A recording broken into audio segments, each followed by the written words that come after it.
Bienvenue dans cette exploration Kix Insights, proposée par Kix Consulting. Aujourd'hui, on décortique une étude de marché, c'était en octobre 2024, et ça porte sur l'e-commerce à Kinshasa. Bonjour. Oui, une plongée vraiment intéressante dans ce marché en pleine évolution. Alors, pour cadrer un peu, on s'appuie sur nos propres données, la fiche technique et le rapport complet de l'étude. L'idée, c'est de voir où en est l'appétit pour l'achat, mais aussi la vente en ligne, dans la capitale. On s'est concentré sur le district de la Lukunge.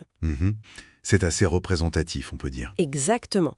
Et pour avoir des chiffres concrets, on a mené une enquête de terrain en décembre 2024. On a interrogé 1003 Quinois. Plus de 1000 personnes, oui, c'est solide comme base. Alors, premier enseignement majeur, le potentiel est là, clairement. 42% des personnes qu'on a interrogées utilisent déjà l'e-commerce. C'est pas rien. C'est un bon début, oui. Mais ça veut dire aussi, et c'est important, que près de 6 sur 10, ils sont pas encore dedans. Il y a une grosse marge de progression. Tout à fait. Et qui sont ces 42% d'utilisateurs actuels? Est-ce qu'on a un profil type? Ah oui, et c'est très net. Ils sont jeunes, très jeunes même. La moitié a moins de 25 ans. C'est vraiment la génération connectée. D'accord. Et comment ils découvrent ces plateformes d'e-commerce? Est-ce que c'est la pub classique, la télé, la radio? Alors pas du tout.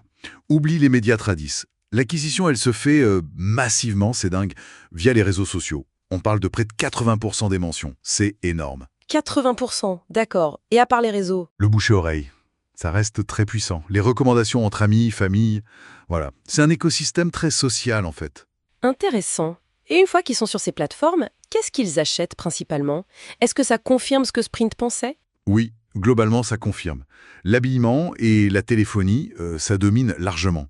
Pas de grosse surprise là-dessus. Mais il y a un point dans l'étude qui m'a marqué. 68%, donc plus des 2 tiers des acheteurs, disent chercher d'abord la bonne qualité, avant le prix bas. Comment on explique ça? C'est un chiffre très très fort, oui. Mon interprétation, c'est qu'il y a peut-être une forme de lassitude, tu vois, vis-à-vis de produits qui ont pu être de moins bonne qualité par le passé. Ah oui, une sorte de plus à mais ça. En quelque sorte, oui. Ils sont prêts à payer un peu plus, mais pour avoir quelque chose de fiable. Et ça se voit aussi dans les plateformes qu'ils citent. C'est-à-dire? Facebook est roi pour découvrir, pour voir les offres, etc. Mais quand il s'agit d'acheter, les plateformes chinoises comme Alibaba sont souvent mentionnées. Elles ont une offre immense, mais la qualité est parfois inégale, c'est connu. Donc, il y aura une place à prendre. Carrément. Pour un acteur local ou même régional, qui jouerait la carte de la confiance, de la qualité vérifiée, un peu comme Jumia a pu le faire ailleurs en Afrique. Créer une identité locale forte, ça pourrait marcher. Justement, la confiance. Si c'est clé pour ceux qui achètent déjà, qu'est-ce qui bloque les autres? Les fameux 58% de non-utilisateurs. Le rapport est assez clair là-dessus, non? Très clair. Le frein numéro 1, et de loin, c'est la peur. La peur de l'arnaque, tout simplement.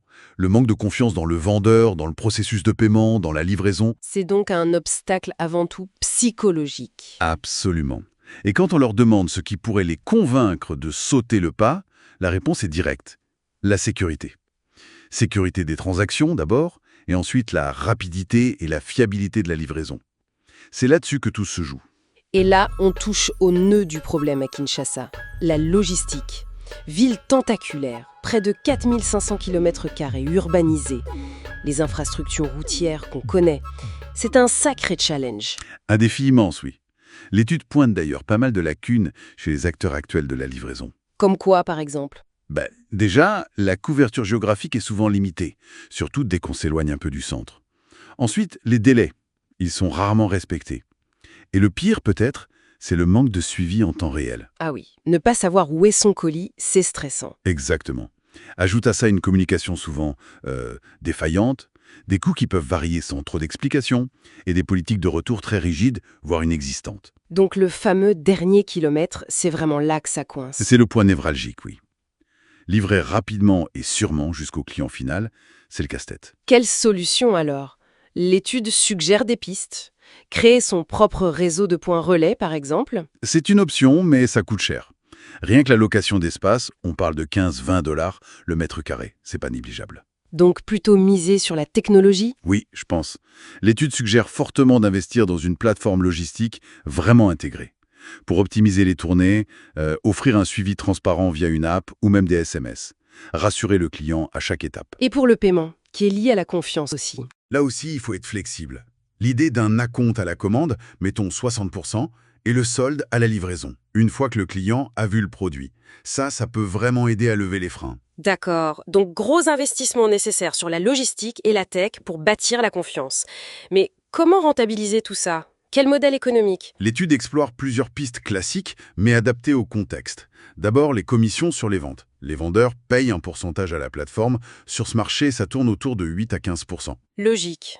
Quoi d'autre? La publicité ciblée. Permettre aux marques de promouvoir leurs produits directement sur la plateforme en payant au clic, le fameux PPC. Les estimations pour Kinshasa sont assez raisonnables, entre 0,15 et 0,35 $ le clic. Et la livraison elle-même, elle peut être une source de revenus? C'est plus vu comme un service support indispensable, qui justifie en partie les commissions, plutôt qu'un centre de profit direct. Offrir une bonne livraison, c'est ce qui attire et fidélise vendeurs et acheteurs. Compris. Et au-delà du business model pur, l'étude insiste pas mal sur l'écosystème, non? Les partenariats. Ah oui, c'est crucial, surtout pour cette question de confiance. S'associer avec des influenceurs locaux, des personnalités reconnues et respectées, c'est indispensable pour toucher les jeunes, qui sont sur les réseaux sociaux, et pour construire une image positive. Des influenceurs pour la crédibilité. Exactement. Et une autre idée intéressante, c'est le système d'affiliation. Rémunérer les gens qui ramènent des clients sur la plateforme. L'étude suggère une commission autour de 10-12%. Ça fait écho à une certaine mentalité locale, non? Tout à fait. Ça capitalise sur la mentalité Kwata, cette culture de la débrouillardise, du petit business, qui est très forte à Kinshasa. Transformer les utilisateurs en ambassadeurs rémunérés, ça peut créer un cercle vertueux. Bon, si on essaie de résumer tout ça, on a un marché quinois de l'e-commerce avec un potentiel évident, surtout chez les jeunes. Mais Le développement est totalement conditionné par deux choses. Réussir à construire la confiance qui manque cruellement aujourd'hui et maîtriser les défis logistiques qui sont propres à Kinshasa. C'est colossal. les clés seraient donc sécurité, fiabilité et une approche très locale, très ancrée dans les usages via les réseaux sociaux et les influenceurs. C'est exactement ça. Il faut parler le langage du marché, comprendre ses codes. Et pour finir, une petite réflexion pour aller plus loin.